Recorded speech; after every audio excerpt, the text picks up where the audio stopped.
சோதரம் ஆண்டவர் ஆண்டவர் நாம் மகிமைப்படுவதாக. அண்ணனை குறித்து நான் என்ன சாட்சி சொல்ல முடியும்? சிறுவனா 5 பேர் குடும்பத்தில் இப்பொழுது மூத்தவளாக இருக்கிறேன். 3 வரை இழந்து விட்டோம். இப்பொழுது நானும் தங்கைக்கு பத்திரம், தங்கையும் நானும் தான். இருந்தாலும் அண்ணனை பற்றி நீங்கள் சொல்லும்போது ரொம்ப சந்தோஷமாக இருக்குது. ஆண்டவருக்கு தான் முழு மகிமையும். ஆனால் உங்களுக்கு தெரியாத சில உண்மைகளை மாத்திரம் நான் சொல்ல விரும்புகிறேன். ஏன்னா நிறைய அண்ணனுடைய ஊழியத்தை பற்றி நான் உங்களுக்கு சொல்லி தெரியணும்னு அவசியம் இல்லை. ஏன்னா 60 வருஷமாக நீங்கள் எல்லாம் பார்த்துட்டீங்க. ஆனால் அந்த ஆரம்ப காலத்தில் எப்படி அண்ணன் இருந்தாங்க, குடும்பம் எப்படி அண்ணனுக்கு சப்போர்ட்டாக இருந்தது உங்களுக்கு தெரியணும். அதுக்காகத்தான் நான் பெருமைக்கு சொல்லலை, நிச்சயமாக ஆண்டவருடைய மகிமைக்காக சொல்கிறேன். அண்ணன் 18 இல்லை 19 வயசுக்கு நடுவில் அண்ணன் பிஎஸ்சி படிச்சுட்டு இருக்கும்போது ஒரு கம்பெனி பிஎஸ்சி முடித்தது புதுசில் ஒரு கம்பெனிக்கு வேலை செஞ்சாங்க. வேலை நல்லா பார்த்தோன்னா அவர் அண்ணன் வேலைக்கு பிடிச்சிட்டு எடுத்துக்கிட்டார். சும்மா அப்படியே அப்போ எடுத்துகிட்டு திடீர்னு என்னாச்சு, ஒரு கேஸ் வந்தது, போலீஸ் கேஸ் வந்தது. உடனே அவர் சொன்னார், நீ எனக்கு சாட்சி சொல்லணும்னு. அப்போ அண்ணன் சொன்னால் நான் போய் சொல்லக்கூடிய எப்படி சொல்கிறது, அப்பாட்ட வந்து சொன்னேன். அப்பா சொன்னால் அந்த வேலையை ஒன்று நடத்தி போடுறான். வந்தாச்சு, வெளியே வந்தாச்சு. வெளியே 19 வயசில் வந்து என்ன சொன்னது ஒன்றும் தெரியல. அப்போ அண்ணன் அப்படி எப்படி தான் அண்ணன் வந்து அந்த ஊழியத்துக்கு ஆசை வந்தது எனக்கு தெரியாது. ஆனால் பிரதர் சொன்ன போல், பர்னபா சொன்னது போல் தொட்டிப்பாலத்தரில் ஒரு சீனிவாசன் அவர்கள் தான் ரிட்டையர்ட் ஆகி அந்த பக்சிங் பிரதரோட அசம்பிளி அங்கே தான் ஆரம்பித்தாங்க. தொட்டிப்பாலத்தரில் ஒரே ஒரு குடும்பம். அடுத்து நாங்கள் 2 குடும்பம் தான், வேறு ஆளே கிடையாது. 2 குடும்பத்தை வச்சு தான் டவுனில் நம்ம அசம்பிளி ஆரம்பித்தாங்க. அங்கேருந்து நேராக பெருமாள் கோவில் தெருவில் வந்திருக்கும்போது பிரதர் டேனியல் வந்தாங்க. பிரதர் டேனியல் வந்த பிறகு தான் பிரதர் ஜார்ஜுமாருக்கும் பிரதர் பால்மோகன் வந்தாங்க. 2 பேரும் வந்து சப்போர்ட்டாக இருந்தாங்க. அப்போ தான் அண்ணனுக்கு கொஞ்சம் கொஞ்சமாக ஊழியத்தில் வந்தது. அதுதான் எனக்கு தெரியும். அப்போ அண்ணன் திடீர்னு அப்பாட்ட வந்து நான் ஊழியத்துக்கு போகிறப்பான்னு சொன்னப்போ அப்பா ஒன்றும் ஓடலை. என்னடா வீட்டுக்கு மூத்த மகன் நீ போனால் வீடு குடும்பம் என்ன ஆகுன்னு சொன்னாங்க. அதான் அண்ணன் நான் போகிறேன் சொன்னாங்க. என்ன எங்கள் சின்ன நாள் கடையில் மெட்ராஸுக்கு வேலை தேடி போயிட்டனால நான் தான் அண்ணனுக்கு எடுத்துருந்தேன். எதுனாலும் அண்ணனுக்கு விட்டால் நான் தான் செய்யணும். அப்போது ஒரு அண்ணனும் போயிட்டா என்ன பண்ணுறதுன்னு அப்பா சரி ஆண்டவர் ஊழியம் தடுக்கக்கூடாது சொல்லிவிட்டு அப்போ நீ போன்ட்டாங்க. ஆனால் அப்பா சொல்லிட்டாங்க, நீ இப்போ போகக்கூடாது, போய் 6 மாதம் போய் வேலை போ, நீ இரு அங்கே ஊழியம் பாரு. அந்த ஊழியம் ஆண்டவருக்கு உண்மையான ஊழியமாக அழைப்பாக இருந்தால் நீ போ, இல்லை வீட்டுக்கு வந்துடு அப்படி சொல்லிட்டாங்க. போயிட்டு திரும்பி வரக்கூடாது, ஊழியத்துக்கு போய் திரும்பி வரக்கூடாதுன்னு சொன்னாங்க. அண்ணன் இல்லை நான் போகிறேன்ப்பா சொல்லி ஒரு 6 மாதம் இருந்தாங்க. அங்கே தான் இப்போ ஊழியத்துக்கு போவாங்க, வீடு சாப்பாடெல்லாம் வீட்டில் தான். அப்படி தான் இருந்தது. அப்புறம் அப்பா பார்த்தாங்க, நல்லா உண்மையிலே ஆண்டவரோட அழைப்பு இருக்குது, இவனுக்கு உண்மை ஆசை இருக்குதுன்னு சொல்லி அங்கே போய் ஜெபிச்சு பிரதர்கிட்ட ஹேண்ட் ஓவர் பண்ணிட்டு வந்துட்டாங்க. அவ்வளோதான். ஆனால் உங்களுக்கு எத்தனை பேருக்கு தெரியும் தெரியாது, இன்றைக்கி ஊழியக்காரங்க நான் பார்த்துருக்கேன் நிறைய பேர், நான் அவங்கள தப்பாக சொல்லலை, தான் குடும்பம் அப்படி தான் வளர்ப்பாங்க ஆண்டவருக்குள்ளே. ஆனால் உங்களுக்கு எத்தனை பேருக்கு எங்கள் குடும்பத்தை பற்றி தெரியும்னு எனக்கு தெரியாது. ஏன்னா அண்ணன் அப்படியே எங்களை தூர வச்சுட்டாங்க. கல்யாணம் ஆனப்போ அவங்க பிரதர் ராஜேந்திரன் வந்துக்கு நான் டிகிரி முடித்த புதுசில் வந்து சொல்கிறாங்க, உங்கள் பையனுக்கு கல்யாணம் பண்ணணும். அப்போ சொன்னாங்க, பண்ணலாமே, நாங்கள் பார்த்துட்றோம், பொண்ணு நீங்கள் பார்க்கக்கூடாது, நாங்கள் பார்ப்போம். நீங்கள் என்றைக்கு பையனை முடிச்சு கொடுத்துட்டீங்களோ அது முடிஞ்சு போச்சு உங்கள் கதை, நாங்கள் தான் பொண்ணு பார்ப்போன்ட்டாங்க. எங்கள் அப்பாவுக்கு ஒன்று விடலை, அப்படி நீங்கள் செய்யக்கூடாது ஐயா, எனக்கு ஒரு மகன் இருக்கா, பின்னால் வாழ்க்கை இருக்குது, எங்களுக்கு அப்படி செய்ய முடியாது, நாங்கள் தான் பண்ணுவோம், நீங்கள் தானே வந்து சேருங்க அப்படின்ட்டாங்க. அப்போ தான் எனக்கு ரொம்ப நாள் கழிச்சு தெரிஞ்சுது, அண்ணன் எப்படி குடும்பத்தை தூக்கி தூர போட்டு ஆண்டவருக்குன்னு தன்னை ஒப்பு கொடுத்தாங்கன்னு. எனக்கு எங்கள் அப்பா அம்மா பேசுறது இல்லை, என்னோடய சபை அப்படி தான் பெருசு, அப்படி தான் பண்ணாங்க, அப்படி தான் கல்யாணம் ஆச்சு, எல்லாம் நடந்தது. ஆனால் உங்களுக்கு எத்தனை பேருக்கு அண்ணன் பேர் பாண்டியன் தான் தெரியும், சில பேருக்கு மனோகர பாண்டியன் தெரியும், ஆனால் எத்தனை பேருக்கு ஐயம் பாண்டியன் தெரியும் எனக்கு தெரியாது. அண்ணன் பேர் ஐசக் ஆசீர்வாத மனோகர பாண்டியன், இதுதான் அண்ணனுக்கு அப்பா விட்ட பேர். ஆனால் சர்டிஃபிகேட்டில் மனோகர பாண்டியன் தான் இருந்தது அது. ஆனால் அண்ணன் பேர் அது ஏன் இந்த ஐசக் எங்கேருந்து வந்ததுன்னா, அங்கே எங்கள் ஜமீன்தாராக இருந்தப்போ இவங்கெல்லாம் இந்துக்களாக இருந்து எங்கள் முப்பாட்டனார்கள் ஜமீன்தார் தாமஸ் பாண்டியன் அவர் முப்பாட்டனாக இருந்தப்போ அவங்க வந்து அப்போ ஊழியத்துக்காக இந்த இந்த யூரோப்பியன்ஸ் கூப்பிட்டாங்கன்னு சொல்லிட்டு ஜமீன்தார் பதவியை தூக்கி தூர போட்டுட்டு டெல்லி லண்டன் போயிட்டாங்க. லண்டனில் போய் நல்லகண்ணாக போனவர் ஈசாக்கா திரும்பி வந்தார், ஐசக்கா திரும்பி வந்தார். அந்த பேர் தான் குடும்பத்தில் அப்படியே பரம்பரையாக வந்தது. அதனால அப்படியே இருந்துட்டார். அப்போது இந்த இது அப்போ கூட சின்ன பிள்ளைகள் எப்படி நாங்கள் வளர்க்கப்பட்டோம். அப்போ ட்ரெயின் முடித்து வரும்போது நாங்கள் அங்கே ஸ்டேஷனில் ரோட்டில் நிற்கணும் வரிசையாக. பெரியண்ணன், சின்னண்ணன், நான், தங்கச்சி, தம்பி எல்லாம் நிற்கணும். கையில் ட்ராக்ஸ் வச்சுக்கணும். வர்றவங்க போடுற எல்லாத்துக்கும் கொடுக்கணும். அண்ணன் விட்டால் நான் கொடுக்கணும், நான் விட்டால் தங்கச்சி கொடுப்பா, அப்படி போகணும். அது மாதிரி தான் ட்ராக்ஸ் அப்படி பழக்கிறாங்க குடும்பத்தில். அந்த இதுதான் அண்ணனுக்கு கடைசி வரைக்கும் இருந்தது. அப்படினாலையும் அண்ணன் எங்கள் குடும்பத்தை அப்படியே எங்கள் ஊழியத்தோட சேர்க்கவே இல்லை, தனியாக வச்சுருந்தாங்க. அதனால தான் நான் சொல்கிறேன், குடும்பத்தை தனியாக பார்த்தாங்க.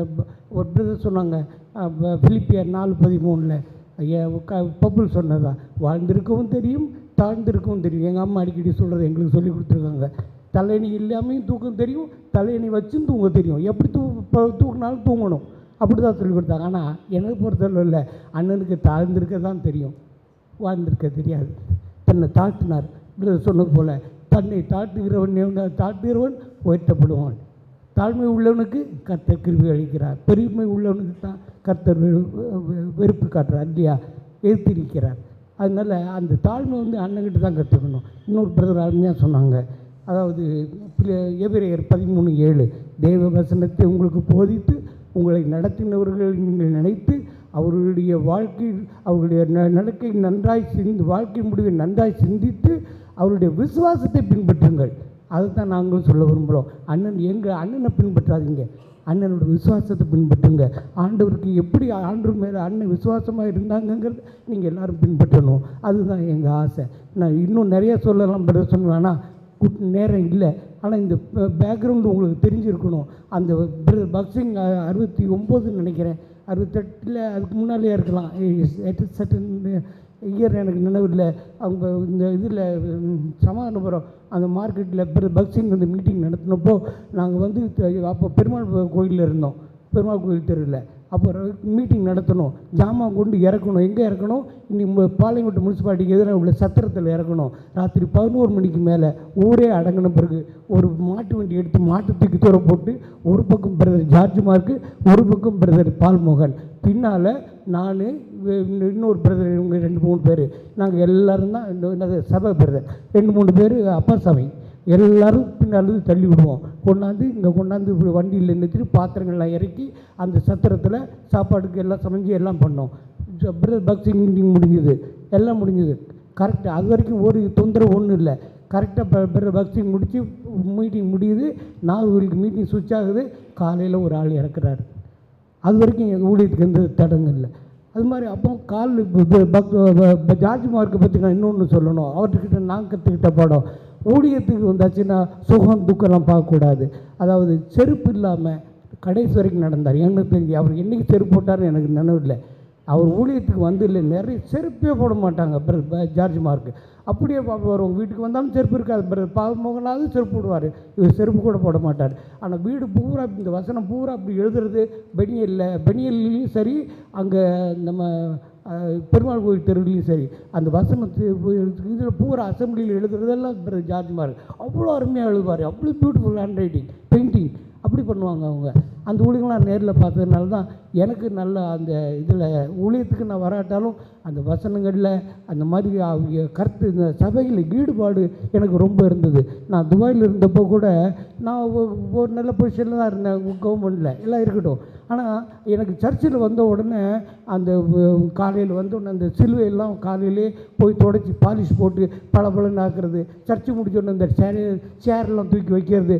அப்போ கூட என் பிள்ளைகளை சில நேரம் சொல்லுவாங்க, டேடி உங்கள் பொசிஷனுக்கு இதெல்லாம் செய்யலாம், நம்மளாம் இருக்காங்களே ஆட்கள் பார்ப்பாங்க. இல்லை, ஆண்டவர் ஊழியம் இதெல்லாம் இப்படி தான் செய்யணும், நான் இப்படி தான் கற்றுருக்கேன், இப்படி தான் வளர்க்கப்பட்டிருக்கேன்னு. அது இன்னி வரைக்கும் நான் எந்த சர்ச்சுக்கு போனாலும் செய்வேன். எனக்கு நேரம் இருந்ததுன்னா கண்டிப்பாக சேரில் போடுவேன், யோசிக்கவே மாட்டேன். நான் யார், என் பலம் என் நல்ல ஒன்று.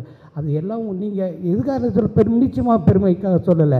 நீங்களும் ஆண்டவருக்கு ஒரு ஊழியன்னு வந்தாச்சுன்னா எல்லாத்தையும் தூக்கி போடுற தாழ்மை அதுதான் தாழ்மைக்கு ஆண்டதுக்கு முக்கியத்துவம் கொடுக்குற ரீசன். ஏன்னா தன்னை சிலுவையின் மரணம் பரியந்தும் தாழ்த்தினார் தான் பிலிப்பியர் 2 பார்க்குறோம் இல்லையா. அதனால் அந்த தாழ்மை தான் ரொம்ப முக்கியம். அதை அண்ணன் கற்றுக் கொடுத்துருந்தாங்கன்னா நீங்கள் அதை ஃபாலோ பண்ணிங்கன்னா ஆண்டவர் நம்ம மகிமைப்படும். இன்னும் நிறைய ஆசை உங்களுக்கு இன்னொரு சந்தர்ப்பம் கிடைக்கும்போது ஆண்டவர் சித்தம் இருந்தால் உயிரோடு இருந்தால் யாக்கோபு 4:13 மாதிரி ஆண்டவர் சித்தமானால் உயிரோடு இருந்தால் நம்ம பேசலாம். ஆண்டவருக்கு எல்லாம் மகிமை உண்டாக. ஆமென். சாட்சி சொல்வதற்கு ஒரு விண்ணப்பம். மதியம் ஃபோக்கஸ்ட் ரொம்ப மழை இருக்குன்னு சொல்லி இருக்கிறது, விதைக்கிறது கஷ்டமாக இருக்கும். தயவுசெய்து 5 நிமிஷத்துக்குள் முடிக்குமாறு கேட்டுக்கொள்கிறோம். அடுத்தபடியாக சார் பழனிசாமி.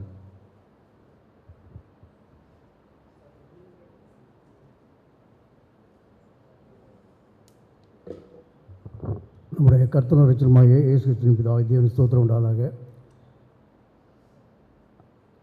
இது எனக்கு அத்தான், எனது மகன் விஜயகுமார், மருமகள் பொன்ஜோதி இல்லையால் இவருடைய திருமணம் நிச்சயிக்கப்பட்ட நாளிலிருந்து கர்த்தராகிய எனது தேவன் அத்தானை என்னையும் ஒரு குடும்பமாக இணைத்தார். அந்த நாளிலிருந்து இந்நாள் வரையிலும் அத்தான் எனக்கு காண்பித்த அன்பு, அரவணைப்பு அதேபோல் யாரும் செயல்பட முடியாது என்று என்னால் சொல்ல முடியும். என் வாழ்க்கையில் நான் கண்டது இல்லை அவ்வளவு தூரம் விஷயமான அன்பும் அரவணைப்பும். மட்டுமல்ல, வேதாந்தத்தில் எழுதிய ஒவ்வொரு வசனமும் அவர்கள் நடக்கும்போது நான் அதை உணர முடிந்தது. அவர்கள் நடத்தையில் நான் வசனங்களை உணர முடிந்தது. நான் ஊழியத்தில், அதாவது விசுவாசத்தில் தளர்ச்சியான போது கூட என்னை மிகவும் ஊக்கப்படுத்தினார்கள். அந்த மாதிரியாக யாரும் ஊக்கப்படுத்த முடியாது. அன்பாக பேசுவார்கள். முக்கியமான ஒரு காரியத்தை சொல்ல நான் ஆசைப்படுகிறேன். நான் தனிமையில் இருக்கும்போது அத்தான் நானும் பேசிக்கொண்டு இருப்போம். அப்போது நான் கேட்பேன், எத்தனையோ ஊழியக்காரர் இருக்குது, கார் இருக்குது, பங்களா இருக்குது, நீங்கள் சிறு வயதிலிருந்தே விதமாக ஊழியம் செய்கிறீர்களே, உங்களுக்கு எதுவுமே இல்லையே, ஏன் என்று கேட்டேன். அப்போது அத்தான் சிரித்து கொண்டே சொல்வார்கள், எனக்கு வீடு நமது ஏசப்பா வீட்டில் இருக்கிறது, அங்கேயே இருக்குது வீடு, எனக்கு அது போதும் என்று சொல்வார்கள். பலபடி நான் கேட்டேன், பேங்க் அக்கௌண்ட்டில் எவ்வளோ பணம் வைத்திருக்கிறீர்கள் என்று கேட்டேன். அவர்கள் சிரித்து கொண்டே சொன்னார்கள், எனக்கு அப்பப்போ அவர் கொடுத்து கொண்டே இருக்கிறார், நான் ஏன் அக்கௌண்ட் போட வேண்டும், பேங்க் ஏன் நான் செல்ல வேண்டும் என்ற வார்த்தை எனக்கு கொடுத்தார்கள். இந்த வார்த்தைகள் எனது வாழ்க்கையில் பெரிய ஒரு திருப்பு முனையாக அமைந்தது. நானும் நிறையா ஊழியக்காரர்கிட்ட பழகியிருக்கிறேன். இந்த மாதிரியான ஒரு பாசமான வார்த்தையோ, அன்பான வார்த்தையோ, அரவணைப்பான வார்த்தையோ நான் பார்த்ததில்லை. ஒரு சமயம் அத்தானும் அக்காவும் பெங்களூர் ஊழியம் செய்தபோது நானும் மனையும் மகனும் அங்கே தான் இருந்தான் வேலை செய்து கொண்டு. அங்கே போயிருக்கும் போது அந்த சபையில் ஒரு சிறு சலசலப்பு உண்டானது. அந்த ஊழியக்காரருடைய மகன் அத்தானை அடிப்பதற்காக பயங்கரமாக தாவுகிறான், முரட்டு காய் போல் சீறுகிறான். எனக்கு பெரிய மன கஷ்டம் உண்டானது. ஆனால் அத்தான் அக்காவும் சிரித்து கொண்டே இருக்கிறார்கள், அமைதியாக இருக்கிறார்கள், தலை கவர்ந்து கொண்டே இருக்கிறார்கள். எந்த விதமான கசப்பு உள்ளமோ அவர்களுடைய வாயிலிருந்தோ கசப்போ நான் பார்த்ததில்லை. அன்று மட்டும் இல்லை, பலமுறை அதை பற்றி நான் பேசியிருக்கிறேன். அந்த சபையை பற்றி, அந்த ஊழியக்காரரை பற்றி. அவர்கள் என்னிடம் ஏதாவது ஒரு தவறான வார்த்தையோ ஊழியக்காரரை பற்றியோ ஒரு மகனை பற்றியோ பேசினதில்லை. இவ்வளவு தூரம் அவர்கள் நடக்கிறார்கள் என்றால் உண்மையில் எனது வாழ்க்கையில் பெரிய மாற்றத்தை கொண்டு வந்து என்னால் சொல்ல முடியும். பலபடியாக ஒரு சமயம் நான் விசுவாசத்திலும் ஊழியத்திலும் இருந்து விழுந்து விட்டேன். அந்த சமயம் எனக்காக அவர்கள் ஜெபித்து என்னை வள்ளியூர் ஏலியன் சபைக்கு நீங்கள் போங்கள், அங்கே ஆறுதல் பிரதர் இருக்கிறாங்க, அவங்க வீட்டில் போய் சொல்லுங்கள், சபையில் சேர்ந்து செயல்படுங்கன்னு சொன்னாங்க. அவங்க வார்த்தையின்படியாக அன்றையிலிருந்து இதுவரையும் கர்த்தர் என்னை ஆசீர்வதித்து வருகிறார். அவருடைய வாக்கு தெய்வ வாக்காக இருந்தது, இயேசு கிறிஸ்துவினுடைய வாக்காக இருந்தது. இன்னும் முக்கியமாக சொல்லப்போனால், அக்காவை பிரிந்து அத்தான் தண்ணீரில் இருக்கப்பட்ட போது நான் வாரம் ஒரு தடவை வந்து பார்ப்பேன், வாரத்துக்கு 2 தடவை ஃபோன் போட்டு பேசுவேன்.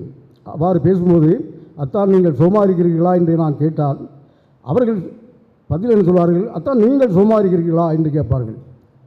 பாருங்கள், நான் சுகமாக இருக்கிறேன் நான் சொன்ன பின்புதான் அவர்கள் சொல்வார்கள் நானும் சுகமாக இருக்கிறேன். உடம்பில் உள்ள வீக்கங்கள், கால் வீக்கங்கள் எப்படி இருக்குது, என்ன ஏது சாப்பிட்டீங்களான்னு கேட்டால் எல்லாமே நல்லா இருக்குது அப்படின்னு சொல்லுவாங்க. ஒரே வார்த்தையில் சந்தோஷமான வார்த்தையை சொல்லி முடிப்பாங்க, ஆதலான வார்த்தையை சொல்லி முடிப்பாங்க.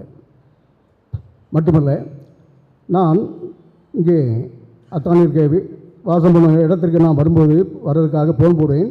அத்தான் நான் இப்போது இந்த நேரத்தில் வந்து விடுவேன் உங்களை பார்ப்பதற்காக என்று சொல்லி. அப்போது அக்கா இருக்கும்போதும் அவர்கள் எனக்காக பிரத்யேகமான ஆகாரம் செய்து வைப்பார்கள். ஆமாம், நான் வந்து சேர்வதற்கு ஆகாரம் ரெடியாக இருக்கும். நான் எதிர்பார்த்திருக்க முடியாது, பார்க்க முடியாது. அந்த மாதிரியான ஒரு நிகழ்வு அத்தான் எனக்கு செய்து கொண்டிருந்தார்கள். என்னால் அவங்களை வர்ணிக்க சொல்ல முடியாது, அவ்வளோ விசேஷமானது. அக்காவை பிரிந்த பிறகு அத்தான் நான் இந்த மாதிரியான தனியாக அங்கே பார்க்க வரேன் உங்களைன்னு சொல்லும்போது அவர்கள் நடந்து போக முடியாது. டிவிஸு அங்கே அந்த ரூம் வீட்டில் இருந்தார்கள். அங்கேருந்து நடந்து போய் மட்டன் ஏதாவது வாங்கிட்டு வந்து எனக்காக அவங்களே உண்டாக்கி வச்சுருப்பாங்க. நான் சொல்லுவேன், என்னத்தா ஏன் அந்த மாதிரிலாம் உண்டாக்கி வச்சு, நடக்க முடியாது, கஷ்டம், உடம்புல பலவீனம் இருக்குது, என்னத்தான் வேணும், ஆண்டவர் பலனை அதெல்லாம் அந்தந்த நேரம் தந்துக்கிட்டே இருக்கிறாரு அப்படின்னு ஒரு விசுவாச வார்த்தையாக கூறுவாங்க. அவங்க வாயிலிருந்து வாரது விசுவாச வார்த்தை, என்னை தைரியப்படுத்துகிற வார்த்தை. இந்த மாதிரி நான் யார்கிட்ட இருந்து என் வாழ்க்கையில் நான் பெற்றதில்லை. என் தாய் தந்தையிடம் இருந்தோ உற்றார் உறவிடம் இருந்தோ நான் பெற்றதில்லை. இதே சமயத்தில் அத்தான் இவ்வளோ தூரம் வியாதிப்பட்டு இருக்கப்பட்ட வேலையிலும் கூட இந்த எவ்ரோன் சபையார்கள், பரிசுத்தவான்கள் எவ்வளோ ஊக்கமாக ஜெபித்தது மட்டுமல்ல, இவ்வளோ உதவிகள் செய்திருக்கிறார்கள். அதை நான் கண்ணால் பார்த்துருக்கிறேன். நான் வரும்போதெல்லாம் பார்ப்பேன். விசேஷமாக பிரதர் ஐயா ஜெகதீஷ் ஐயா அவர்கள் டாக்டரிடம் பேசி வெங்கடேஸ்வரர் ஆஸ்பத்திரியில் மிகவும் அவங்களுக்கு பெரிய கண்காணிப்பாக இருந்தார்கள், பெரிய துணையாக இருந்தார்கள். அவர்களுக்கு நன்றி பாராட்டுகிறேன் கர்த்தராகிய இயேசு கிறிஸ்து நாமத்தில். மட்டுமல்ல, பர்னபாஸ் ஐயா அவர்கள் பேமிலியும் எவ்வளோ ஆதரவாக இருந்தார்கள். நான் கண்ணால் கண்டு தான் அதையெல்லாம் பேசுகிறேன். அவர்களையும் கர்த்தராகிய இயேசு கிறிஸ்து ஆசீர்வதிப்பாராக அவர் குடும்பத்தையும். மட்டுமல்ல, விசேஷமாக மேத்யூ பிரதர் குடும்பம் விசேஷமாக அவங்கள் தொண்டு செய்ததை நான் பார்த்தேன். ஆஸ்பத்திரியில் இருக்கும்போதெல்லாம் அவர்கள் காலை வெண்ணி வைத்து அந்த புண்ணை சீலை கழுவி எடுப்பதை நான் பார்த்தேன். மருந்து வைத்து சிரித்து கொண்டே இருப்பார்கள். இதெல்லாம் எதற்காக சொல்கிறேன் என்று கேட்டால், அத்தானும் அனைவரிடம் கொண்ட அவ்வளோ பெரிய அன்பு, பைபிளுடைய வார்த்தை அவர்கள் செயல்படுத்தினார்கள். அவர் செயல் மூலமாக பைபிளுடைய வார்த்தை நமக்கு அவ்விதமாக அவளை ஊக்குவித்து அந்த செயலை செய்ய வைத்தது என்று என்னால் உணர முடிந்தது. ஆம் பிரியமானவர்களே, அத்தானை பற்றி சொல்ல வேண்டும் என்றால், கர்த்தராகிய இயேசு கிறிஸ்துக்கு அடுத்தபடியாக அவர் எனக்கு செய்த நடந்த காட்டிய அன்பு, கொடுத்த அரவணைப்பு நான் எதுவுமே என்னால் விவரிக்க முடியாது. ஆனால் இப்போது என்னை விட்டு பிரிந்து போய்விட்டார் என்று தான் நான் சொல்ல முடியும். நான் இனி எப்படி காண்பேன் என்று தான் நான் யோசிக்கிறேன். நான் யாரிடம் வருவேன், இனி இந்த எவ்ரோன் சபைக்கு எப்படி வருவேன்?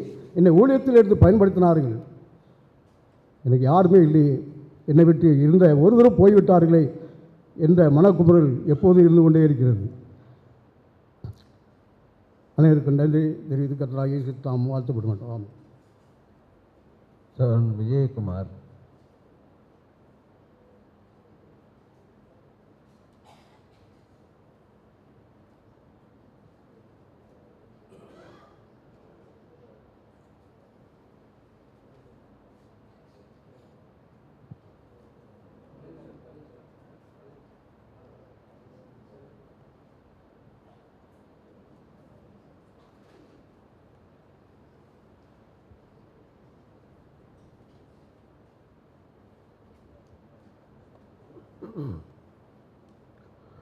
கர்த்தருடைய நாமத்திற்கு ஸ்தோத்திரம் உண்டாவதாக. நான் அவருடைய தங்கையின் கணவர். திருமணமான நாளிலிருந்து அத்தனை எனக்கு நன்கு தெரியும். அவர் செய்த ஊழியர்களை பற்றி இவ்வளவு பேர் இப்போது சொல்லியிருக்கின்றீர்கள். அது எல்லாம் உண்மைதான். தன்னுடைய கஷ்டத்தை மறைத்து கொண்டு அடுத்தவருடைய கஷ்டத்துக்கு உதவி செய்வார்கள். அது எல்லோருக்கும் தெரியும். நானும் அதை அறிந்திருக்கிறேன். மற்றவர்கள் அதை பற்றி பெருமையாக சொல்வதையும் கேட்டிருக்கிறேன். எவ்வளவு கஷ்டங்கள் வந்தாலும் அவளுடைய கஷ்டத்தை வெளியே சொல்லவே மாட்டார்கள். அதே போல் வலது கை கொடுக்கிறதை இடது கை அறியாமல் செய்து கொண்டிருந்தார்கள். அதை பற்றி சகோதரர் பர்னபாஸ் ஐயா அவர்கள் கூறும்போது அவர்கள் அந்த காரியத்தை பற்றி அவர்கள் சொன்னார்கள். அதேபோல் அவர்கள் இந்த உலகத்தில் இருக்கும்போது அநேகருக்கு ஏழைகளுக்கு தனக்கு மீறி உதவிகள் செய்து கொண்டிருந்தார்கள். அதுக்குள்ள ஆசிரமங்களை ஆண்டவர் கட்டளிடுவாராக. அநேக ஆத்மாக்களே ஆண்டவரிடம் கொண்டு வந்திருக்கின்றார். அதற்குள்ள ஆசிரமங்களையும் கர்த்தர் கொடுப்பார். அவருடைய இந்த பாடுகள் கஷ்டங்கள் இருக்கிறதெல்லாம் ஆண்டவர் அவருடைய பிள்ளைகளுக்கும் பேர பிள்ளைகள் மருமக்களுக்கும் எங்களுக்கும் அந்த ஆசிரமங்களை ஆண்டவர் கட்டளையிட வேண்டும் என்று கேட்டுக்கொள்கிறேன். கர்த்தருக்கு ஸ்தோத்திரம் உண்டாவதாக. விஜயகுமார்.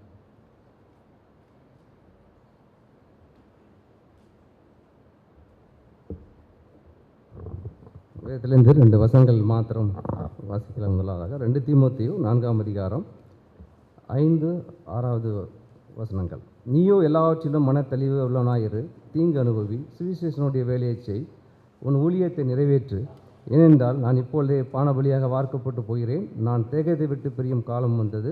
7ஆம் வசனம். நல்ல போராட்டத்தை போராடினேன், ஓட்டத்தை முடித்தேன், விசுவாசத்தை காத்து கொண்டேன். இது முதல் நீதியின் கிரீடம் எனக்காக வைக்கப்பட்டுள்ளது. நீதியுள்ள நியாயாதிபதியாக கர்த்தர் அந்நாளிலே அதை எனக்கு தந்தருள்வார். எனக்கு மாத்திரமல்ல, அவர் பிரசன்னமாவதலை விரும்பும் யாவருக்கும் அதை தந்தருள்வார். நாம் வாசித்த இந்த பகுதியின் பிராரமாக மாமாவுடைய வாழ்க்கை காணப்பட்டது என்பதை நான் என்னுடைய வாழ்க்கையிலே நன்றாக உணர்ந்திருக்கிறேன். ஏனென்றால் அங்கே தீங்கு அனுபவி, சுவிசேஷனுடைய வேலையை செய், ஊழியத்தை நிறைவேற்று. அவ்விதமான அந்த வார்த்தை நிமித்தமாக, கிறிஸ்துவின் நிமித்தமாக, அவருடைய வாழ்க்கையிலே ஊழியத்தின் நிமித்தமாக அவர் சந்தித்த எல்லா வேதனைகளும் நிந்தனைகளிலும் அவருடைய கஷ்டத்திலும் அவருடைய ஊழியத்தை அவர் நிறைவேற்றினார் என்பதை நான் கண்கூடாக பார்த்திருக்கிறேன். அங்கே 1 பேதுரு 2:21 அந்த 1 பேதுரு 2:21, 20, 19 பார்க்கும் பொழுது அவருடைய ஊழியத்தின் பாதையிலே அநேக கஷ்டங்களை அனுபவித்தார்கள். அநியாயமாய் பாடுபட்டு சகித்தால் நீங்கள் பொறுமையாக இருந்தால் இதுவே உங்களுக்கு பிரதியாக இருக்கும். அவரை நான் பார்த்திருக்கிறேன். எனக்கு 1998 திருமணமானது. 25 வருடங்களாக அவருடைய ஊழியத்தின் காரியங்களை பார்த்திருக்கிறேன். அவர் எந்த விதங்களெல்லாம் அவர் பாடுபட்டார் என்பதை எனக்கு நன்றாக தெரியும், சபையில் அல்லது மற்ற காரியங்களிலே. ஆனால் அவர் மிகவும் பொறுமையாய் அதை குறித்து நான் அவருடைய மாமாட்ட பேசினால் அவர் சொல்வார், கர்த்தர் பார்த்து கொள்வார். வேறு எதை குறித்தும் பேச மாட்டார், யாரை குறித்தும் பேச மாட்டார். நான் எதை சொன்னாலும் இவர் இப்படி செய்து விட்டாரே உங்களுக்கு அப்படி என்று சொன்னால் கர்த்தர் பார்த்து கொள்வார்.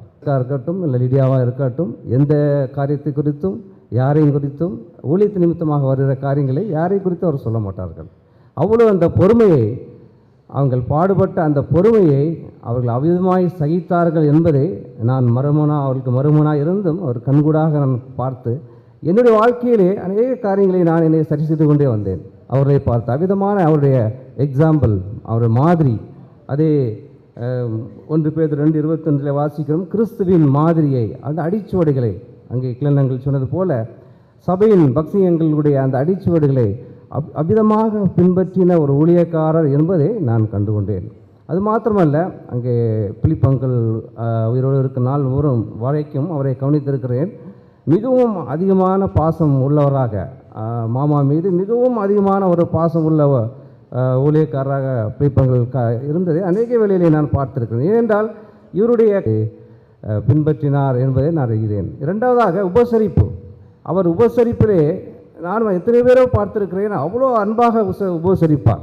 எங்களை மாத்திரம் அல்ல, பிள்ளைகளை மாத்திரம் அல்ல, சபையிலே யார் வந்தாலும் அவ்வளோ தன்னுடைய குடும்பத்தில் உள்ள ஒரு நபராகவே நினைத்து அவளை உபசரிப்பார்.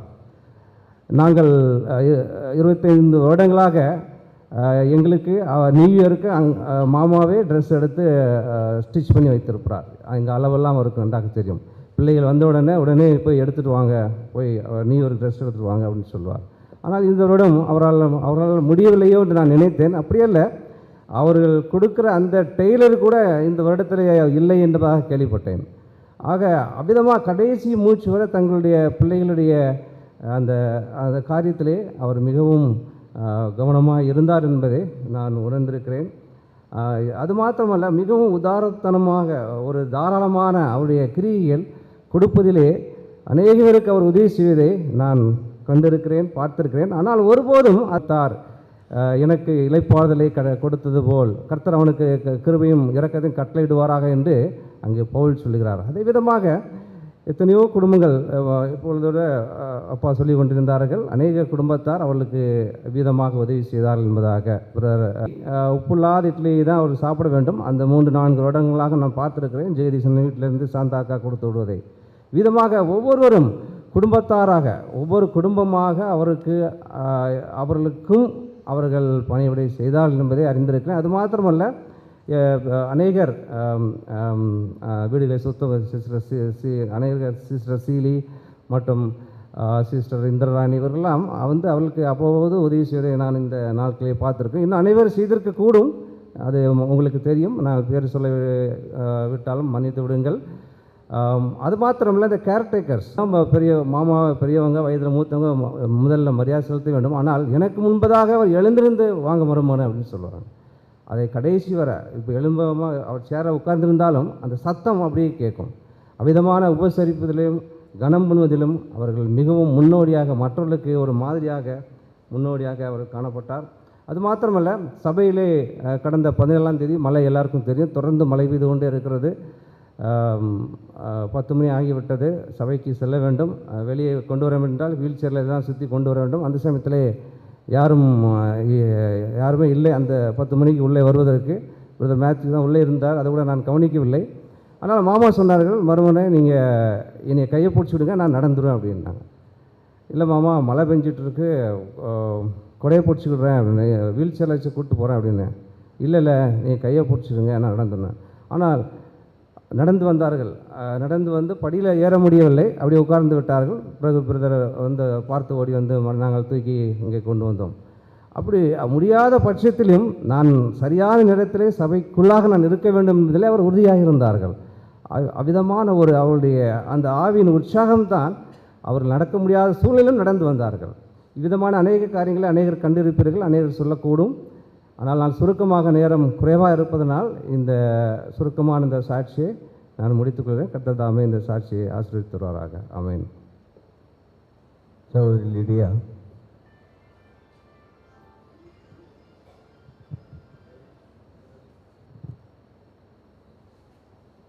ஆண்டவருடைய நாமத்துக்கு, பரிசுத்த நாமத்துக்கு மகிமை உண்டாவதாக. அப்பா பற்றி ஒரு சில வார்த்தைகளை மாத்திரம் சொல்லலாம் என்று நினைத்தேன். அது ப்ராக்டிக்கலாக நான் பார்த்த காரியத்தை மாத்திரம், அநேக காரியங்களே அப்பாவுடைய வாழ்க்கையிலிருந்து கற்றுக்கொண்டேன். அவர்கள் எனக்கு கற்றுக் கொடுத்தார்கள். ஆனாலும் கூட ப்ராக்டிக்கலாக சில காரியங்களை மாத்திரம், 1-2 காரியங்களை மாத்திரம் சொல்லலாம் என்று நினைக்கிறேன். முதலாவதாக அவருடைய வாழ்க்கையிலே அவருடைய முக்கியமாக காணப்பட்டது என்ன, ப்ரைஸ் ஓரியன்ட் லைஃப். எல்லாத்துலேயுமே ப்ரைஸ் பண்ணணும். அதுக்கு நான் ஒரு உதாரணமாக சொல்ல வேண்டும் என்றால், நான் என்னுடைய 2nd டெலிவரிக்காக நான் இந்த லேபர் ரூமில் இருக்கும் பொழுது அப்பா செய்த காரியம் ஆரம்பத்திலிருந்து முடிவு வரைக்கும் நான் ப்ரைஸ் பண்ணிட்டு இருந்தேன், துதித்து கொண்டே இருந்தேன். துதி செலுத்தும் பொழுது அங்கே ஒரு விடுதலை உண்டு. அதனாலே நாம் எல்லா காரியத்திலையும் துதி செலுத்த வேண்டும், அதற்கே முக்கியத்துவம் கொடுக்க வேண்டும் என்று சொல்லி எப்போதுமே அந்த வர்ஷிப், ப்ரைஸ், அதுக்கு அவங்க எப்போதும் முக்கியத்துவம் கொடுக்கறத நான் பார்த்தேன். 2வதாக நான் சொல்ல வேண்டும் என்றால், எல்லாரும் சொன்ன மாதிரியாக அந்த ப்ரேயர் ஓரியன்ட் லைஃப். காலையில் 3 மணிக்கு எழும்பி அவர்கள் ஜெபித்ததை நான் பார்த்திருக்கிறேன். அவர்கள் போராடி ஜெபித்து கொண்டிருப்பார்கள். அந்த உட்கார்ந்துருக்கும் போதே அந்த விரல் கூட அப்படி ஒவ்வொன்றா ஆடிட்டே இருக்கும். அது ரொம்ப கருத்தோடு கூட அவங்க ஜெபிக்கிறத நான் பார்த்துருக்குறேன். எஸ்பெஷலி அந்த கோயில்பட்டியில் ஃபஸ்ட் ஃப்ளோர் கட்டுறதுக்கு அந்த மேலே காங்க்ரீட் போடுற அந்த டைமில் திடீர்னு மழை வந்துருச்சு. மழை வந்த உடனே அந்த சாந்து எல்லாம் அந்த எல்லாம் காங்க்ரீட் அந்த மிக்சர்லாம் ரெடி பண்ணிட்டாங்க. மழை வந்துருச்சு, என்ன செய்யறதுன்னு தெரில, எல்லாமே இதாக வேஸ்ட் ஆயிரும் அப்படின்னு சொல்லிட்டு அந்த வேலை செய்கிறவங்க சொல்லிட்டு இருக்கும் பொழுது அப்பா சொன்னாங்க, எல்லாரும் உள்ளே போய் முட்டி போட்டு நீங்கள் ஜெபம் பண்ணுங்க அப்படின்னு சொன்னாங்க. அப்போ கூட இருந்தது செங்கலாச்சி இருந்தாங்க. செங்கலாக்குறிச்சி ஆச்சி எங்கள் கூட இருந்தாங்க, லீவுக்கு வந்திருந்தாங்க. எல்லாரும் வீட்டுக்குள்ளே ஓடி போய் அவங்க சொன்ன உடனே அவங்க வெளியே நின்று மழையில் நனைஞ்சிட்டே ஜோம் பண்ணாங்க. நாங்கள் உள்ளே போய் ஜோம் பண்ணோம். ஜோம் பண்ணி ஒரே நிமிஷம், அதே நிமிஷத்தில் ஆண்டவர் மழையை நிப்பாட்டி கொடுத்ததை நாங்கள் பார்க்க முடிந்தது. அவங்க ஒரு ப்ரேயர் ஓரியன்ட் லைஃபாகவே அவங்க நடந்தாங்க. அது மாத்திரம் இல்லை, அவங்க டிசிப்ளின் ஓரியன்டாக இருப்பாங்க. வேலையை அவங்க சொல்லிட்டாங்கன்னா அதை செஞ்சிடணும். அது எந்த வேலையாக இருந்தாலும் சரி, அப்படியே அவங்க சொன்ன மாதிரியே செய்யணும். நம்ம டிசைனில் நம்ம செய்ய முடியாது. அவங்க சொன்ன அதே பக்குவத்தில் அதே விதத்தில் நம்ம செஞ்சால் அவங்க ரொம்ப சந்தோஷப்படுவாங்க. அது மாத்திரமில்லை, அந்த அன்காம்ப்ரமைஸ் லைஃப் இருக்கணும்னு சொல்லி ரொம்ப டீச் பண்ணாங்க.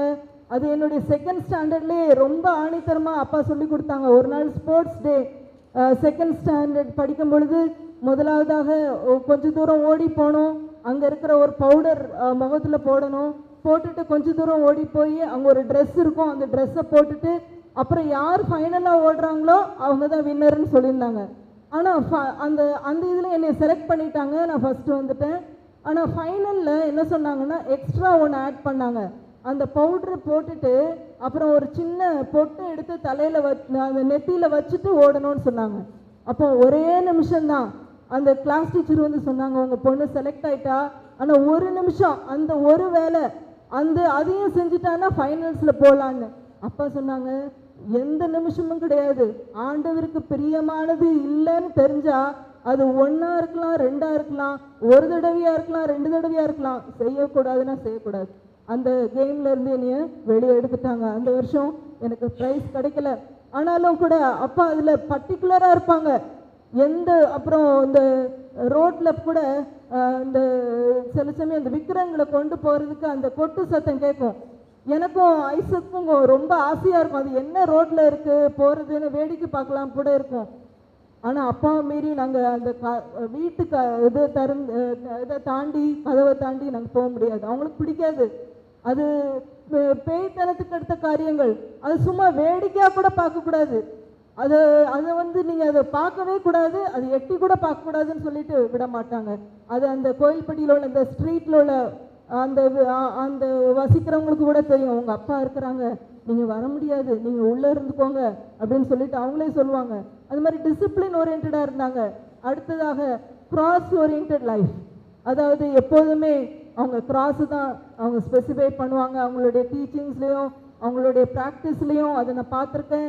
அது மாத்திரம் இல்லை, அது அம்மா சொல்லுவாங்க, அம்மா எதுக்கு இவ்வளோ கஷ்டம் அப்படின்னு கேட்டால், அப்பா இன்னைக்கு காலையில் என்ன ஜோம் பண்ணாங்க, எனக்கு சிலுவையை தாரும், சிலுவையின் வழியில் நடத்தும், சிலுவை அனுபவத்தோடு நடத்தும்.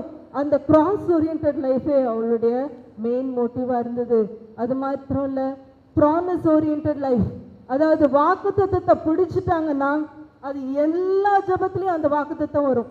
கோவில்பட்டியில் அந்த இடத்த வாங்குறதுக்கு முன்னாடி எனக்கு நல்ல ஞாபகம் இருக்குது, நான் ரொம்ப சின்ன பிள்ளை தான், ஆனாலும் அவங்க ரிப்பீட் பண்ணுற அந்த ஃபேமிலி ப்ரேயர் டைமில் அவங்க ரிப்பீட் பண்ணுற அந்த வார்த்தை, மேற்கே தருவேன் என்று சொன்னீரே, மேற்கே தருவேன் என்று சொன்னீரே, அது மாத்திரம் தான் எனக்கு நல்ல ஞாபகம் இருக்குது. அந்த மேற்கே தருவேன் ஆண்டவர் சொன்னதை அப்படியே உரிமை பாராட்டிகிட்டே இருந்தாங்க. கரெக்டாக மேற்கே 11 சென்ட் லேண்டு ஆண்டவர் கொடுத்தாரு. அந்த promise, relying on God's promise claiming, அதில் அவங்ககிட்ட எப்போதுமே இருக்கும். அந்த ஒரு உதாரணம் தான் நான் சொல்ல முடியும், டைம் இல்லை. நிறைய ப்ராமிசஸ் அப்படி கிளைம் பண்ணி விடவே மாட்டாங்க ஆண்டவரை. அது எல்லா ஜபத்துலையும் வாங்கி விடுறது வரைக்கும், ஆண்டவர் செய்கிறது வரைக்கும் அதை கிளைம் பண்ணி அவங்க வாங்குறத நான் பார்த்துருக்குறேன். அது மாத்திரமில்லை, அவங்களுடைய வாழ்க்கை முழுவதுமாகவே அவங்க எங்களை ஷேப் பண்ணி டிசிப்ளின் பண்ணி ஆண்டவருக்கு பிரியமாக இருக்க வேண்டும் என்பதில் ஸ்ட்ரெஸ் பண்ணி அவங்க எங்களுக்கு கற்றுக் கொடுத்த பாடங்கள் இன்னும் அநேகம் உண்டு. ஆனாலும் அவருடைய நாமத்திற்காக அவமானத்தை எண்ணாமல் சிலுவையை சகித்து செல்லணும், சகிக்கணும், அதுதான் ரொம்ப முக்கியம். என்டியூரன்ஸ் இல்லாமல் நம்ம ஒன்றுமே செய்ய முடியாது. சிலுவையை சகித்து சுமந்து நம்மளுக்கு கொடுக்கப்பட்ட கிராஸை எடுத்துகிட்டு போகணுங்கிறதுல அவங்க எங்களுக்கு கற்றுக் கொடுத்த முக்கியமான ஒரு பாடமாக இருந்தது.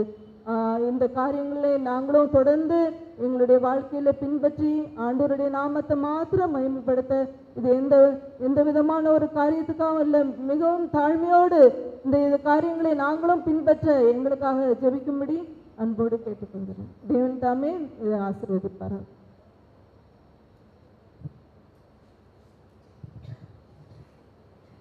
ஐசக்.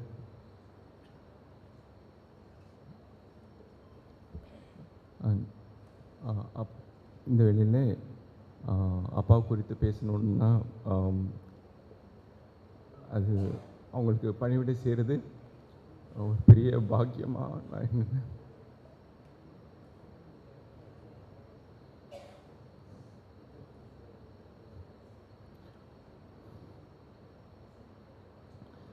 அவங்க வந்து ஒரு பெரிய விஷன் ஓரியன்ட் பர்சன். எல்லாம் முடிஞ்சு போயிடுச்சுன்னு நினைக்கிற டைமில் அவங்க ஒரு பெரிய விஷனோடு நடப்பாங்க. அவங்க முடிஞ்சிடுச்சின்னு நான் ஒருபோதும் எண்ணவே மாட்டாங்க. He was a vision oriented person. அவங்க விஷன் வந்து ரொம்ப பெருசாக இருக்கும், நம்ம நினைக்கிறதுக்கு மேலே இருக்கும். அதே மாதிரி அவங்களுடைய லாங்குவேஜ், அவங்களுடைய மொழி வந்து அன்பு தான். அங்கே யார் வந்தாலும் பிரதர் அன்பு பாராட்டணும் அப்படின்னு தான் சொல்லுவாங்க. அவங்களுடைய குணாதிசயம் வந்து தாழ்மை. அவங்களுடைய ஆக்ஷன் வந்து கிவிங், கொடுக்கணும். அவங்களுடைய தாட்ஸ் வந்து எப்பொழுதுமே நம்மெல்லாம் ரொம்ப கீழே யோசிச்சுட்ருப்போம், அவங்க ரொம்ப உயர்வாக யோசிப்பாங்க. அந்த தாட்ஸுக்கு நம்ம வரவே நம்மளால் அநேகரால் நம்ம வரவே முடியாது. அவங்க வந்து ரொம்ப உயர்வாகவே யோசிச்சுட்ருப்பாங்க. அப்போது இந்த கடைசியில் வந்து அவங்களுடைய பலவீனமானதுனால அவங்க சப்கான்ஷியஸ் மைண்டில் என்ன ஓடிட்டுருக்குதுன்னு சொல்லிட்டு அவங்க வெளிப்படையாக அறிந்து கொள்ளும்படியாக எனக்கு பாக்கியம் கிடச்சிச்சு. அப்போது அவங்க சப்கான்ஷியஸ் மைண்ட் வந்து அன்றைக்குள்ள மீட்டிங் நடத்தணுன்னா அவங்க எப்படி ரிஹர்ஸ் பண்ணுறாங்கன்னு சொல்லிட்டு அவங்க அப்படியே அவங்க வெளிப்படையாக வந்ததுனால எனக்கு நல்லா கண்டுபிடிச்சேன். அன்றைக்கி வந்து ஜெயலோட ஒரு மீட்டிங் நடக்க வேண்டியது இருந்தது, அவங்களால போக முடியாது. ஆனால் அவங்க சப்கான்ஷியஸ் மைண்டில் வந்து அவங்க அப்படியே ரிஹர்ஸ் பண்ணாங்க. அவங்களுக்கு தெரியவே தெரியாது, நான் படுத்திருந்தேன் அடுத்த ரூமில், சத்தமாக ஜெயலுக்காக ஜோம் பண்ணாங்க. கம்ப்ளீட் ப்ரேயர் முடித்தாங்க. கம்ப்ளீட் ப்ரேயர் முடித்த பிறகு அதுக்கு பிறகு பிரதர் பால் வாங்க, ஏன்னா பால் அங்கிள் வந்து அன்றைக்கி பிரசங்கம் பண்ணணும், பிரதர் பால் வாங்க அப்படின்னு சொல்லிட்டு எனக்கு சத்தம் கேட்குது. அதுக்கு பிறகு அதுக்கு முடித்த பிறகு வா ஜோதி என்னை கொண்டு போய் வீட்டில் விட்டுரு. ஃபுல்லாக ரிஹர்ஸ் பண்ணிட்டாங்க அந்த இதை மெசேஜை. அந்த நாளில் நடக்க போகிற இதை ஃபுல்லாக ரிஹர்சல் அவங்க எப்படி பண்ணுறாங்கங்கிறது, அவங்க சப்கான்ஷியஸ் மைண்டில் என்ன நடக்கிட்டு இருக்கிறதுங்கிறத அது நான் புரிந்து கொண்டேன். இந்த விதமாக நம்ம நினைக்கிறோம், அவங்க வந்து டைரெக்டாக நான் அநேக நேரத்தில் பார்க்கும்போது அவங்களுக்கு பிரசங்கம் பண்ணுன்னு சொன்னோன்னா ரொம்ப யோசிச்சுட்டுலாம் வந்து பிரசங்கம் பண்ண மாட்டாங்க, டக்குன்னு எடுப்பாங்க பேசுவாங்க அப்படின்னு நம்ம நினச்சிட்டு இருக்கோம். ஆனால் அவங்க ஃபுல்லாக ரிஹர்ஸ் பண்ணி பண்ணுறாங்கங்கிறத நான் நல்லா புரிந்து கொண்டேன். ஆண்டுடைய சமூகத்தில் அதிகமாக ஜபிக்கிறவங்களாக இருந்தாங்க. அங்கே அதே சமயத்தில் அங்கே ஒரு வார்த்தை வந்து இந்த சொன்னாங்க, அவங்களுக்கு தெரியாது அவங்க என்ன சொல்கிறாங்கன்னு. ஆனால் நான் பக்கத்தில் படுத்திருந்ததுனால எனக்கு தெரிஞ்சிச்சு, கர்த்தரே சபையை கட்டுகிறவர், மனுஷன் அல்ல. கர்த்தரே சபையை கட்டுகிறவர், மனுஷன் அல்ல. அவங்க சப்கான்ஷியஸ் மைண்டில் அதில் அது மூலமாக அவங்க சொன்ன வார்த்தை. இரண்டாவது, அவங்க வந்து அடுத்தாப்பில் அவங்களுக்கு தெரியாது, அவங்க சொல்லிகிட்டே இருந்ததில் என்னென்னா, பரிசுத்தம் உள்ளவரே, நீதி உள்ளவரே, இரக்கமுள்ளவரே, இந்த விதமாக தான் அவங்க சொல்லிகிட்டே இருந்தாங்க நைட்டெல்லாம். இந்த விதமாக ஆண்டவரோடு கூட ரொம்ப நெருங்கி ஜீவிக்கிற அனுபவத்தை அவங்க பெற்று அனுபவித்தாங்க. அந்த மனுஷரை வந்து ஆண்டவரும் எப்படி அலங்கரிக்கிறாருன்னு சொல்லிட்டு நான் எனக்கு தெரியாது, எப்படி நடக்கும்னு சொல்லிட்டு எனக்கு தெரியாது, ஆண்டவர் எப்படி அலங்காரம் பண்ணுறாருன்னு சொல்லிட்டு நான் பார்த்தேன். ஆண்டவர் இங்கேருந்து நீங்கள் பெங்களூர் எதுக்கு போனாருன்னு நான் எனக்கு அவங்க கொஞ்சம் சோம்பு இல்லாமல் இருக்காங்க, கூப்பிட்டு போகலான்னு நினச்சிட்டு போனேன், எடுத்துகிட்டு போனேன். ஆனால் ஆண்டவருக்கு ஒரு பெரிய நோக்கம் இருந்ததுக்கு, அவங்கள வந்து அலங்கரிக்கிற ஆண்டவர் விரும்பினார். அதனால தான் பெங்களூருக்கு கொண்டுட்டு போனார். இங்கே இருந்திருந்தாங்கன்னா இந்த அலங்காரம் அவங்களுக்கு கிடச்சிருக்காது. பெங்களூருக்கு கூட்டிகிட்டு போய் அவங்களுக்கு சுகவீனம் வர வச்சு அவங்களுக்கு ஆண்டவரோடு கூட எடுத்துக்கிட்டு அதுக்கு பிறகு என்ன பண்ணாருன்னா, அங்கே உள்ள ஜனங்கள் வந்து அவங்கள எடுத்துகிட்டு போய் அவங்கள அலங்காரம் பண்ணாங்க. இப்போ நீங்கள் பார்க்குறது வந்து அவங்களுடைய உண்மையான இது கிடையாது, அவங்க அலங்காரம் பண்ணப்பட்டிருக்காங்க. இதுதான் ஆண்டவர் கொடுக்குற அலங்காரம். அலங்கரித்து அவங்கள வந்து கொண்டாந்து வச்சாங்க. எனக்கே ஆச்சரியமாயிடுச்சு. நான் ஹேனெல்லாம் வந்து முதல்ல அவங்கள பார்த்தோம். அது பிறகு இப்போது எப்படி அலங்கரிக்கப்பட்டு இந்த விதமாக அங்கேயும் மீட்டிங் நடத்தி அங்கேயும் எல்லா ஜனங்களும் வந்து அங்கே ஆண்டவர் இந்த விதமாக செஞ்சாங்க. அநேகர் அன்பு கூர்ந்தீங்க. பர்னபாஸ் அங்கிள், இன்னும் மேத்யூ பிரதர், இன்னும் பீட்டர் அங்கிள் ஃபேமிலி, பிறகு மாமா கூட அடிக்கடி வந்து பார்த்து அவங்களுக்கெல்லாம் உற்சாகப்படுத்துவாங்க. இன்னும் அநேக விசுவாசிகள் இந்திராணி ஆண்டி வந்து ஊசி போடுறதுக்கெல்லாம் கரெக்டாக வந்து கேட்பாங்க, எப்படி இருக்கீங்க அப்படி இப்படின்னு சொல்லிட்டு.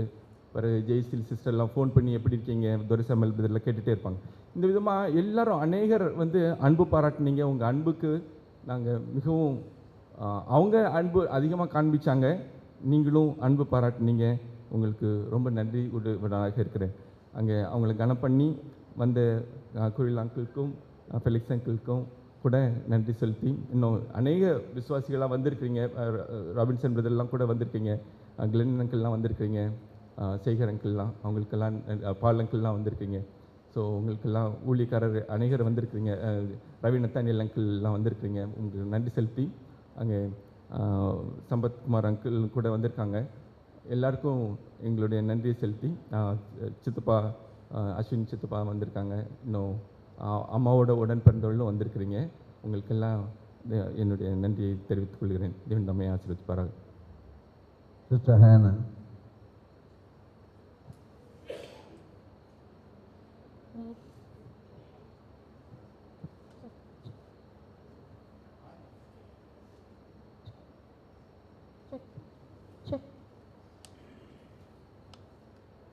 மாமா பற்றி சொல்லணும்னா,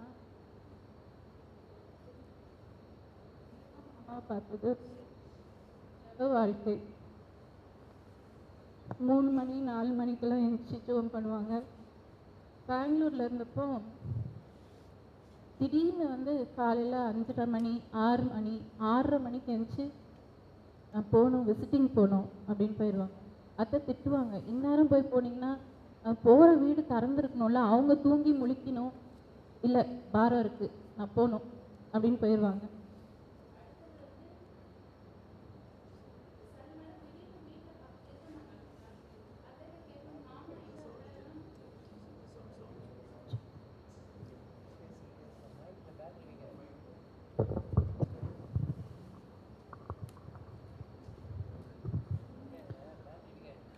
திடீர்னு வீட்டில் இருக்க மாட்டாங்க மாமா. அத்தைக்கிட்ட கேட்பேன், அத்தை மாமா எங்கே போயிட்டாங்க? தெரியலையே, எங்கேயாவது போயிருப்பாங்க, எங்கே போனாங்கன்னு தெரியல. அப்புறம் வீட்டுக்கு வந்த பிறகு கேட்டால் சொல்லுவாங்க, எனக்கு ஒரு உந்துதல் இருந்துச்சு அவங்க வீட்டுக்கு போய் ஜோம் பண்ணோன்னு, அதனால் போனேன் அப்படின்னு சொல்லுவாங்க. அடுத்தது மாமாட்ட பார்த்தது வந்து ஆண்டவரோட வீட்டை ரொம்ப நேசித்தாங்க. 31st நைட்டு ஒன்றுமே முடியல அவங்களால. காலையில் வர்ஷிப், மூச்சு திணறல் இருக்குது, எல்லாம் சுற்றி நின்றுட்டுருக்கோம். திடீர்னு பாட்டு சத்தம் கேட்டுச்சுங்க. ஃபஸ்ட்டு சாங் ஆரம்பித்தாங்க சர்ச்சில். என்ன சத்தம் அப்படின்னு கேட்டாங்க. அப்போ இன்றைக்கி சண்டே வர்ஷிப் ஆரம்பிச்சிட்டாங்க அப்படின்னு சொன்னாங்க இவங்க. என்ன அங்கே கூட்டிகிட்டு போ அப்படின்னாங்க. இந்நேரம் நீங்கள் அங்கே போகக்கூடாது, நீங்கள் ஹாஸ்பிட்டலுக்கு வரணும், நீங்கள் ரொம்ப மோசமாக இருக்கீங்க.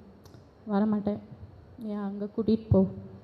அப்புறம் இங்கே வீல் சேரில் அப்படியே கூட்டிகிட்டு வந்து உட்கார வச்சோம். கொஞ்ச நேரத்தில் சத்தமே இல்லாமல் மூச்சே விட முடியாதவங்க அவ்வளோ சத்தமாக வர்ஷிப் பண்ணாங்க. அப்புறம் வாட்ச் நைட் சர்வீஸ்க்கும் திருப்பியும் கொஞ்சம் டவுன் ஆகிட்டாங்க. வாட்ச் நைட் சர்வீஸ்க்கு கன்ஃபெஷன் வர்ஷிப், கன்ஃபெஷன் மெசேஜ் இங்கே மைக்கு ரெடி பண்ணுறக்குள்ளே அங்கே தான் உட்காந்துருந்தாங்க. அவ்வளோ சத்தமாக வர்ஷிப் ஆரம்பித்தாச்சு, மெசேஜ் ஆரம்பித்தாச்சு. மைக்கே ரெடி ஆகலை, ஃபுல் சர்ச் கேட்குற மாதிரி. அவ்வளோ he love the house of God. அடுத்து பேர பிள்ளைங்க நாங்கள் எப்போ வந்தாலும் பெட்டி அப்படி வைக்கிறது தான். எல்லாம் கிளம்பு, அங்கே புல்லெல்லாம் வளர்ந்துருக்கு, எல்லா புல்லெல்லாம் எடு, சர்ச்சை சுற்றி புல் இருக்குது. பெட்டி அப்போ தான் வச்சு ப்ரேயர் பண்ணியிருப்போம்.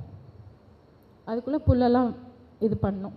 இந்த தடவை வந்தவுடனே அட்மிட் ஆகிட்டாங்க. 26th 28th டிஸ்சார்ஜ் ஆகி வந்தாங்க. 27th இந்த பிள்ளைங்க எல்லாம் சேர்ந்து பக்கத்து வீட்டில் பர்னபாஸ் அங்கிள் பேர பிள்ளைங்களும் சேர்ந்து சர்ச்சை ஃபுல்லாக வந்து டஸ்ட் அடித்து எல்லாம் பண்ணி சர்ச்சை கழுவி விட்டாச்சு. ரொம்ப டயர்டாக இருந்தாங்க. 28th மாமா டிஸ்சார்ஜ் ஆகி வராங்க. அந்த டோர்கிட்ட உட்காந்து பார்த்துட்ருக்காங்க. பார்த்துட்டு எல்லாம் என்ன பண்ணிகிட்ருக்கீங்க, புல்லெல்லாம் இருக்குது, வாட்ச் நைட் சர்வீஸ் நடக்க போகுது, நீங்கள் எல்லாம் என்ன உட்காந்துட்ருக்கீங்க, எல்லாம் போய் புல் பிடுங்குங்க. அப்போ இவங்க சொன்னாங்க, அப்பா நேற்று ஃபுல்லாக வேலை செஞ்சு ரொம்ப டயர்டாக இருக்காங்கப்பா, நிறைய புல் இருக்குது, பிள்ளைங்களால் இதை பண்ண முடியாது, ஆள் தான் வைக்கணும், அதெல்லாம் பிடுங்கலாம், பிடுங்க முடிஞ்சதை பிடுங்க.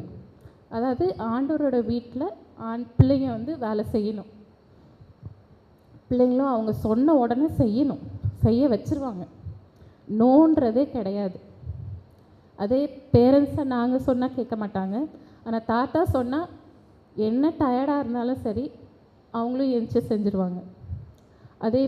அதே மாதிரி கிவிங் நான் பார்த்துருக்கேன். பாக்கெட்டில் கையை விடுவாங்க, கட்டுக்கட்டாலாம் இருக்காது, சுருட்டி எல்லாம் க்ரம்பிள்ட் நோட்ஸாக இருக்கும், அப்படி எடுத்து கொடுப்பாங்க. எவ்வளோ கொடுக்குறாங்கன்னு அவங்களுக்கே தெரியாது, அந்த மாதிரி கொடுப்பாங்க.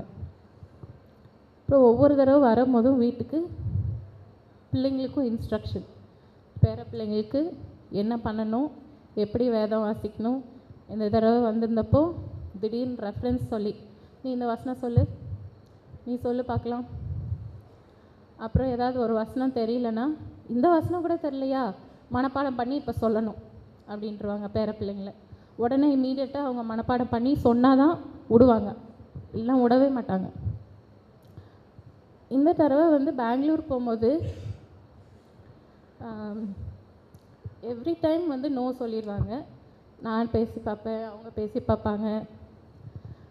ஜூன் மாதம் வந்து அண்ணியும் இவங்களும் சேர்ந்து பேசினாங்க, வந்துருங்கப்பா, வேண்டாம் தனியாக இருக்க வேண்டாம், வந்துருங்க, இங்கே பாரு, நீ என்னை இப்படி பண்ணினா நான் ஒப்பு கொடுத்தது ஊழியத்துக்காக, கடைசி வரைக்கும் இங்கே தான் இருப்பேன், நீங்கள் 2 பேரும் என்னை ஒன்றும் சொல்லாதீங்க, என்னை விட்டுருங்க அப்படின்ட்டாங்க. அதனால் ஒன்றுமே பேசவே முடியாது, கேட்கவும் முடியாது. இப்போ ஒவ்வொரு தடவையும் நான் சொல்வேன், இவங்க சொல்லுவாங்க, பேர பிள்ளைங்களை வச்சு சொல்லி பார்த்தாச்சு. ஆனால் இந்த தடவை வந்து ஜஸ்ட் சும்மா சொன்னோம், அப்பா எங்கள் கூட வந்துருங்கப்பா அப்படின்னு இவங்க சொன்னாங்க. சரிப்பா வந்துடுறேன். It was God's purpose to take him to Bangalore. அவங்க எஸ் சொல்லுவாங்கன்னு நாங்கள் எதிர்பார்க்கவே இல்லை. ஆக்சுவலாக வீடும் வந்து அவங்கள வச்சு பார்க்குறதுக்கு எந்த அரேஞ்ச்மெண்ட்டும் நாங்கள் பண்ணலை. அப்புறம் அங்கே போன பிறகு இட் வாஸ் காட்ஸ் டைம், எல்லாம் பர்ஃபெக்டாக நடந்துச்சு. நான் இங்கே கொண்டு வந்துட்டோம், இப்படி அட்மிட் ஆகிட்டாங்க. ஒவ்வொரு மெசேஜ் இவங்க ஃபோன் பண்ணி டிட்டீரியரேஷன் இருக்குதுன்னு சொல்கிறாரு, நாட் ரெஸ்பாண்டிங்னு சொல்கிறாரு, அடுத்து வந்து ஆக்சிஜன் சிலிண்டர் ஆக்சிஜன் கொடுக்கணுன்றாங்க, அடுத்து கார்டியாக் அரெஸ்ட். ஒவ்வொரு மெசேஜ் வரும்போதும் எனக்குள்ள ஒரு கேள்வி, எதுக்கு பெங்களூருக்கு வந்தோம், அப்போ what is the purpose? But it was God's plan to glorify him there. ஆண்டவரோட நாமம் மகிமைப்பட்டுச்சு அந்த இடத்துல. ரொம்ப வருஷமாக ஊழியம் செஞ்ச இடத்துக்கு திருப்பி வந்து நிறைய பேர் பார்க்குறக்கு, நிறைய பேர் சாட்சி சொல்கிறதுக்கு யூஸ்ஃபுல்லாக இருந்துச்சு. அப்புறம் காட்ஸ் டைமிங் எப்படி இருந்துச்சுன்னா, நிறைய டோர்ஸை வந்து ஆண்டவர் அடைச்சிட்டாரு. நாட் ஓன்லி மாமாவுடைய ஃபிசிக்கல் ஹெல்த் மட்டும் கிடையாது, many doors were closed. We were trying for a helper, we did not get. எத்தனையோ ஃபோன் கால்ஸ் பண்ணிட்டோம், we were not able to get. It was ஒரு க்ரன்ச் சிச்சுவேஷன். அந்த டைமில் ஆண்டவர் எடுத்துக்கிட்டாரு. பிள்ளைங்களும் வந்து we were all praying that somehow God will revive him, but it was his time that God took him. அதே மாதிரி ticket புக்கிங்லேயும் ஜாஷு அங்கேருந்து ஃபோன் பண்ணுறான், மாமா நான் வரேன், உடனே கிளம்பி நீங்கள் அட்மிட் பண்ணியிருக்கீங்களா உங்களை ஹெல்ப் பண்ணுறக்கு. அப்பயும் இவங்க சொல்கிறாங்க தேவைப்படாது, நானும் சொல்கிறேன் தேவைப்படாது, ஏன்னா எப்படியும் ஐசியூவில் we cannot go inside, அதனால் நம்மளுக்கு அதிகமான வேலை இல்லை. பட் ஸ்டில் அவனுக்கு அந்த ஒரே ஒரு டிக்கெட் தான் இருந்துச்சு புக் பண்ணுறக்கு. அதே மாதிரி அண்ணி அண்ணன் ஜெருஷா வரக்கு கரெக்டாக 3 டிக்கெட் தான் இருந்துச்சு. So it was God's perfect plan, perfect timing to take him. So through the life of Mama, let His name be glorified. இப்பொழுது அவருடைய பேர குழந்தைகள் ஒரு பாட்டு பாடுவார்கள்.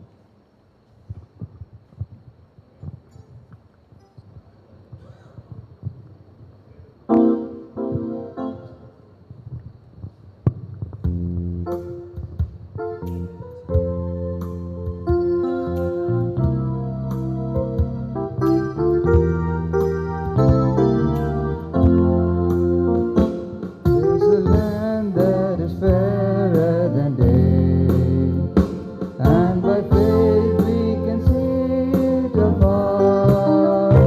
For the Father waits over the way to prepare us a dwelling place there. In the spring, by and by, we shall meet on the beautiful shore.